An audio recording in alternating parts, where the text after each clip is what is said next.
মাদ্রাসার একটি আধুনিক কিচেনে ঢুকে পড়েছিলাম আমরা। সেটা গোটা দেশ, বিশ্বজুড়ে কোটি কোটি দর্শক অবাক হয়ে দেখেছিলেন। একজন অধ্যক্ষের আধুনিক মাদ্রাসা গড়ার স্বপ্নের পুরো গল্পটি সেবার সম্প্রচার করা সম্ভব হয়নি তথ্যচিত্রটি বড় হওয়ার কারণে। মিরপুর 14-তে অবস্থিত জামিউল উলুম মাদ্রাসায় শুধু আধুনিক রান্নাঘর নয়, আজ দেখাবো কতটা আধুনিক ব্যবস্থাপনার মধ্যে দিয়ে চলছে এই মাদ্রাসা। আমাদের এটা হলো হেফজোখানা। এখানে প্রায় 200 ছাত্র আছে, বিভিন্ন বয়সের আছে, বেশিরভাগ নাবালিগ। এদেরকে রাত 4টের আগে তোলা হয় আর সকাল 9টা পর্যন্ত ক্লাস হবে। 9টার পরে আবার এদেরকে একটু শোয়ার জন্য সুযোগ দেওয়া হবে। এরপরে আবার 12টায় উঠবে, উজু গোসল করার পরে জোহরের নামাজ পড়ে খানা খেয়ে আবার পড়তে বসবে। আসর পর্যন্ত সবক হবে। এরপরে আবার আসরের পরে একটু খেলতে সুযোগ দেওয়া হবে। মাগরিবের পরে থেকে আবার এশা পর্যন্ত রাত 9টা সাড়ে 9টা পর্যন্ত ক্লাস হয়। আবার 10টার ভিতরে ঘুমিয়ে যাবে। আমাদের বড় ছেলে যারা আছে তাদেরকে আমরা ওই এক রুমে দিচ্ছি, ছোট ছেলেদেরকে আমরা এই বড় রুমে রাখছি। ওস্তাদরা ভাগ করা আছে, এই যে এক ওস্তাদ, ওই যে ওস্তাদরা বিভিন্ন জায়গায় আছে। ওই পাশে 2জন ওস্তাদ আছে তার থাকার জন্য। এইভাবে আমরা বন্টন করে রাখছি। বড়দেরকে আমরা ওই পাশে নিয়ে গেছি, বড়রা এই পাশে আসবে না, তাদের জন্য বাথরুম ভিন্ন। রাত্রে সবকিছু তারা ওই বাথরুম ব্যবহার করবে। আর ছোট যারা আছে বাথরুম ভিতরে 3টে বাথরুম আছে, রাত্রে তারা বাথরুম করার জন্য এইটা ব্যবহার করে। ওস্তাদরা এত মেহনত করেন, আসরের পরে এদেরকে সাথে হাঁটান, বসতে বসতে পায়ে ব্যথা হয়ে যায়, হাঁটে আর সবক শুনে, হাঁটে আর জিজ্ঞাসা করে। খানার সময় খানা খাইতেছে ওস্তাদ, যে ওখানে ওস্তাদ সঙ্গে বসছে খানা খাইতে, এই জিজ্ঞাসাবাদ চলতেছে। অমুক পৃষ্ঠা কোরআন পাকের এত পারা এত নম্বর পৃষ্ঠা থেকে প্রথম আয়াতটাকে বলো, শেষ আয়াতটাকে বলো, মাঝখান দিয়ে এক আয়াত পড়ে দেয়, এখান থেকে সামনে পড়ে যাও, বা এর উপর থেকে কি আর প্রথম থেকে কি আছে একটু বলো, যাতে ব্রেনের ভিতরে সবসময় এইটা থাকে। আবার যখন পড়তে থাকে তখন খাইতেছে, তখনও ওই কোনো ভালো কারি, আন্তর্জাতিক কোনো কারির কিরাত ছেড়ে দেওয়া হয়। শুনতেছে, খাইতেছে, তখনও শুনতে থাকে। ওটাও একটা পড়া। প্রতিদিন না হলেও প্রত্যেক সপ্তাহে 2-1টা গণমাধ্যম আসতেছে আলহামদুলিল্লাহ, এবং সেটা বড় বড় গণমাধ্যম। তারা, আমি মনে করি এই উপকারটা আপনারাই করছেন। একবার সর্বপ্রথম আমাদের একজন নিজস্ব সাংবাদিক উনি করছিলেন, ওনারটা দেখছিলেন চলতি মিডিয়ার প্রধান যিনি আছেন ভাই, উনি দেখে পরে আমাকে ফোন দিলেন। এরপরে আপনারা দেওয়ার পরে এটা তো মাশাআল্লাহ প্রথম 4 ঘন্টায় মনে হয় যে 1 কোটির উপরে ভিউ হয়েছিল। ভাইরাল হওয়ার পিছনে চলতি মিডিয়ার একান্ত বলবো আমি, ওনাদের অবদান। আপনারা প্রচার করার কারণে এখন লোকজন, মিডিয়ার লোক নিয়ে এত ভিড় করে, আমাদের বলতে হয়। এই পর্যন্ত টিভি চ্যানেল থেকে আসলে 10 থেকে 15টা। আধুনিক মাদ্রাসা বলতে আমরা তো মাদ্রাসা তো আমাদের পুরাতন, কিন্তু কিছু সিস্টেম একটু নতুন ডেভেলপ করা, যাতে ছাত্রদের কষ্ট কম হয়, আমার কর্মীদের কষ্ট কম হয়, আমার নিজেরও কষ্ট কম হয়, সবগুলি স্মুথলি যেন হয়, এরকম একটা মানসিকতা নিয়ে তো মানসিকতা বহুদিন লালন করতেছি। আলহামদুলিল্লাহ তার কিছু বহিঃপ্রকাশ ঘটছে।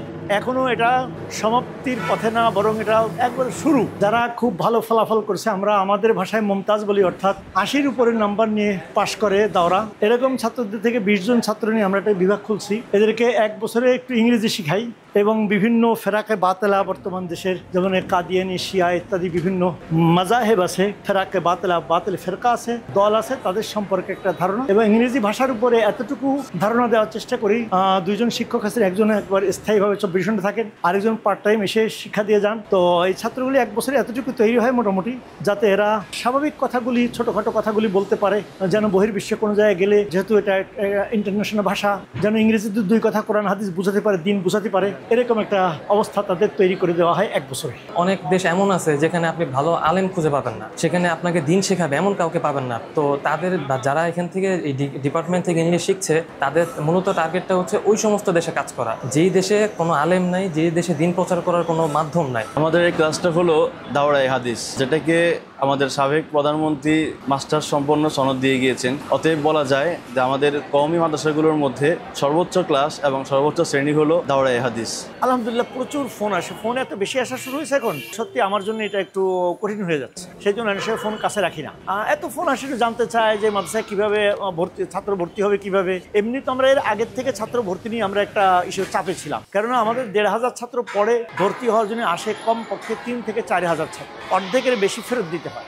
অনেক সময় ছোটোখাটো প্রোগ্রামের জন্য আমাদেরকে সব মাদ্রাসা থেকেই আনতে হয় দাওয়াত দিয়ে, কিন্তু আলহামদুলিল্লাহ এখন অনেক বড় হুজুরা নিজেদের থেকে আসেন দেখতে। চট্টগ্রাম কয়েকটা অনেক বড় বড় মাদ্রাসা আছে, তার ভিতরে একটা হচ্ছে পটিয়া। আমাদের এটা অন্তত 20 গুণ বড় হবে, জায়গার দিক দিয়ে, ছাত্রের দিক দিয়ে, তারপরে আপনার কি বলে ইমারত বিল্ডিংয়ের দিক দিয়ে, কিন্তু তারাও ওখান থেকে লোক পাঠাচ্ছেন আমাদের এই বোর্ডিং দেখার জন্য যে তাদের বোর্ডিংটা আরও সুন্দর কিভাবে করা যায়, কিভাবে হতে পারে। এখানে 200 ছাত্র আছে। গোসল করার পর তো অনেক কাপড় হয়, একটা করে সেলোয়ার যদি লুঙ্গিও যদি ভেজে 200 লুঙ্গি, এগুলো শুকা দেওয়ার জন্য সাধারণত ব্যবস্থা থাকে না আমাদের মাদ্রাসাগুলিতে। আলহামদুলিল্লাহ আমরা করতে পারছি এই স্বল্প পরিসরের ভিতরে। এর ভিতরে অনেক কাপড় রাখতে পারে। আবার কাপড়টা শুকায় গেলে বিকালে ভাঁজ করে এখানে রেখে দেবে, এই দুটোর ভিতরে ভাঁজ করে রেখে দিবে। প্রত্যেক ফ্লোরে এরকম 5-6টা করে কাপড় শুকা দেওয়ার SS5 দিয়ে লাগায় দেওয়া হচ্ছে। এটা হলে শিক্ষক থাকেন, উনি সবসময় নিগরানি করেন, ওনার থাকার জন্য এটি ব্যবস্থা। ওই পাশে একজন, এই পাশে একজন, কোনো কারণে একজন না থাকলে যেন আরেকজনের দেখাশোনা করতে। ছোট বাচ্চা তো, এদেরকে রাত দিন 24 ঘন্টা নজরে রাখতে হয়। এই গেটটা লাগায় দিলে এটার চাবি থাকে সাধারণত ওস্তাদের কাছে। এদের টয়লেট বাথরুম, ছাত্রদের টয়লেট বাথরুম হলো এটি ভিতরে। এখানে আছে 9টা টয়লেট আছে, উজুখানা আছে অনেকগুলি, প্রায় 15-20টার মতো উজুখানা আছে। উজুখানাগুলি এমন স্টাইলে করা দাঁড়ায় উজু করতে পারবে, বালতি রেখে পানি ধরে গোসলও করতে পারবে, ইচ্ছা করলে এখানে কাপড়ও ধুয়ে নিতে পারবে। এই 2 বিভাগের জন্য আলাদা লোক আছে। এরা ছোট তো, এদের দ্বারা পরিষ্কার সম্ভব না। এই 2 বিভাগ শুধু মক্তব আর হেফজখানা, এদের এটা পরিষ্কার রাখার জন্য একটা লোক রাখা আছে ভিন্ন। তারা আমরা 10,000 টাকা বেতন দিই, থাকা খাওয়া দিই, সাথে আরও কিছু কাজও করে। সে এই সাফারির কাজটা সে করে। গোসলের সময়টা ওদের কয়টা বাজে গোসল? তোমাদের 11:30 থেকে 12টা, আধা ঘন্টা দেয়, কিন্তু আধা ঘন্টা পারেন অনেক সময়। আরও 10 মিনিট একটু রিল্যাক্সেশন থাকেন, যে একটু আসতে দেরি করলে ওটা নিয়ে কোনো করেন না। খেলার সময় মাঠে ছেড়ে দিই। আবার টাইম মতো ভিতরে একটা আছে, আপনার বেল আছে, বেল বাজায় দিলে ওদের ওই সময় চলে আসতে হয়। আগে এক সময় আমাদের প্রিন্সিপাল সাহেব হুজুর অনেক বড় বড় মাদ্রাসায় যে সমস্ত প্রিন্সিপাল সাহেবরা আছে, ওনাদের নিজ খরচে এখানে দাওয়াত দিতেন, দাওয়াত দিয়ে একসঙ্গে খাওয়াতেন, যে এই যে এই সমস্ত জিনিসগুলো দেখাইতেন, যাতে করে এই জিনিসগুলো কেনার পরে ওই মাদ্রাসাগুলো যাতে করে একটু হালকা হলো কিছু টাকা কম লাগে। এটাতে হুজুরের তেমন কিছু লাভ নাই, কিন্তু হুজুরের পরকালীন জামাতে কিছু লাভ আছে। অবশ্যই ওই মাদ্রাসায় যদি 2 টাকা বাঁচা যেতে, গরিব মিসকিন করে ছাত্রদের 2 টাকা বাঁচবে। তো এই জন্য হুজুর বলতেন যে বারবার তাকে দিতেন, আপনারাও এগুলো কিনেন, তাহলে অনেক সাশ্রয় আসে। পরে আলহামদুলিল্লাহ আমাদের এই মাদ্রাসা চলতি মিডিয়া যখন প্রথম করলো, তখন পুরো বাংলাদেশে ছড়িয়ে দেওয়ার পরে এখন প্রত্যেক দিন একের পর এক মিডিয়া আসতেই আছে। বিভিন্ন মিডিয়াও আসছে আমাদের এটা দেখার জন্য, বিভিন্ন বড় বড় মাদ্রাসা থেকে আসছে আমাদের এই বিষয়টা দেখার জন্য।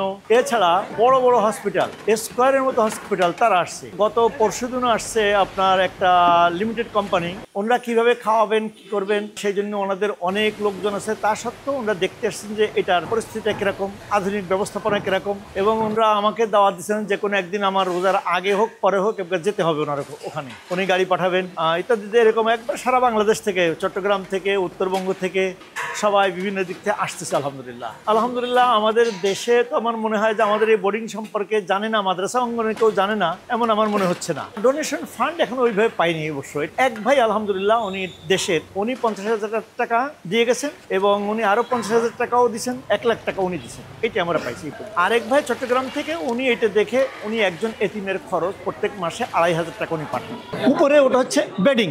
আমাদের এখানে বেডিং, ওই ল্যাব তো সব নিষিদ্ধ, স্লিপিং ব্যাগ এগুলি সহজে এটা স্থানান্তরিত করা যায়। ওখানে নিচে জায়গা কম, একই জায়গায় তো এই ল্যাব হলে অনেক জায়গা হয়ে যেত, ভারী হয়। এটা পাতলা এবং অনেকটা স্বাস্থ্যসম্মত, যে এটা ঠান্ডা, শীতের দিনে ঠান্ডা লাগবে না, গরমের দিনে ঠান্ডা লাগবে না, এরকম একটা ভালো ব্যবস্থা আছে ওটায়। কাপড় রাখার জন্য আমরা এই ভিতরে এরকম ব্যবস্থা করেছি, আলনা, জানালার উপরে কোনো কাপড় রাখা যাবে না। কিতাবখানার প্রথম ক্লাসে পড়ে একটু ওর থেকে আমরা তেলাওয়াত শুনতেছি। আউযু বিল্লাহি মিনাশ শাইতানির রাজীম। বিসমিল্লাহির রহমানির রহিম। الذين جعلوا القرآن عِضِينَ فوربك لنسألنهم أجمعين صدق الله العظيم। আমাদের এখানে আরবিতে তুলনামূলক বেশি জোর দেওয়া হয়, সেই জন্য বাংলায় এতটুকু পড়াই যার দ্বারা সে আরবিটাকে যেন বাংলায় বোঝে, বাংলায় বলতে পারে এতটুকু। ইংরেজিটাও এতটুকু যেন একটা চিঠি আসছে ঠিকানাটা যেন পড়তে পারে, একটা বিদেশি চিঠি লিখতে হবে যেন ঠিকানা যেন আর ইংরেজিতে লিখতে পারে। তবে যে সমস্ত ভালো ছাত্র হয় আমাদের এখান থেকে ফারেক হয়ে যায়, ওদেরকে আমরা ইংলিশ 1 বছরের কোর্স করায়, বিভিন্ন উস্তাদ রাখা আছে, তাদের পিছনে প্রচুর টাকা ব্যয় করি। 1 বছরে ইংরেজি এতটুকু হয় যে সে খুব স্বাভাবিকভাবে বলতে পারে, লিখতে পারে, কোরআনে পাকের মোটামুটি সহজ জায়গাগুলিতে অনুবাদ সে ইংরেজিতে করে দিতে পারে। আমরা যে ব্ল্যাকবোর্ড ব্যবহার করি তার অন্যতম এক কারণ হলো আরবি অক্ষরগুলির সব জায়গার সাইজ একরকম না, কোনো জায়গায় একটু মোটা হয়, কোনো জায়গায় পাতলা হয়। যেমন দেখতে পাচ্ছেন আলিফটার এই মাথা একরকম, এই মাথা আরেক রকম। এটা কিন্তু কলম দিয়ে করা সম্ভব না, এটা চক দিয়ে করাই সম্ভব। সেই জন্য আরবিতে আমরা লেখা করি, কি বলে আপনার, চক দিয়ে ব্ল্যাকবোর্ডে লেখাটা প্র্যাকটিস করাই যেন ওর আত্মস্থ হয়ে যায়। এরপরে কলম দিয়ে লিখলে সুন্দরী হবে, খারাপ হবে। আমি তো ইংলিশ পড়াই, ইংলিশ সম্পর্কে হাতের লেখা নিতেছি রেগুলার, হাতের লেখা নেই, হাতের লেখা দেখি, পড়া দিই, রিডিং পড়াই, অর্থ সহ পড়াই।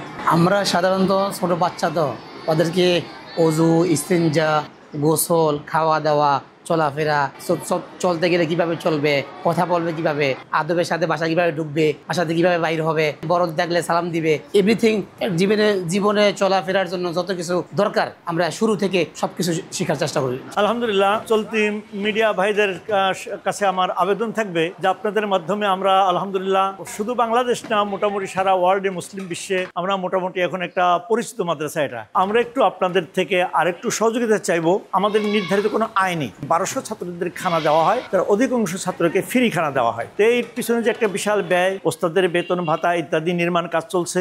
যা আপনাদের এটা যথেষ্ট একটা সুপরিচিত মিডিয়া। আমাদের এই দাওয়াত যদি মানুষের কাছে পৌঁছে যায় যে এখানে আলহামদুলিল্লাহ বিভিন্ন খাত আছে, এতিমদের জন্য ভিন্ন খাত আছে, গরিবদের জন্য ভিন্ন খাত আছে, নির্মাণ খাত আছে যেটা সদকায়ে জারিয়া বলে। তো এই খাতগুলিতে কেউ যদি দান করতে চান, আমাদের অ্যাকাউন্ট নাম্বার আছে, বিকাশ নাম্বার আছে, বা সরাসরি এসে যদি দিতে চান, কারো মাধ্যমে যদি পাঠাতে চান, এই সুযোগ আছে। রমজান মাসে এখানে প্রায় 400 ছেলে, ছোট বড় 450 ছেলে থাকবে, এরা রোজা রাখবে। তো ওখানে 20,000 টাকা, 20-25,000 টাকা খরচ হয়। কেউ যদি এটা বাড়াতে চায় বিভিন্নভাবে বাড়াতে পারে, এক্সট্রা আইটেম সে দিল।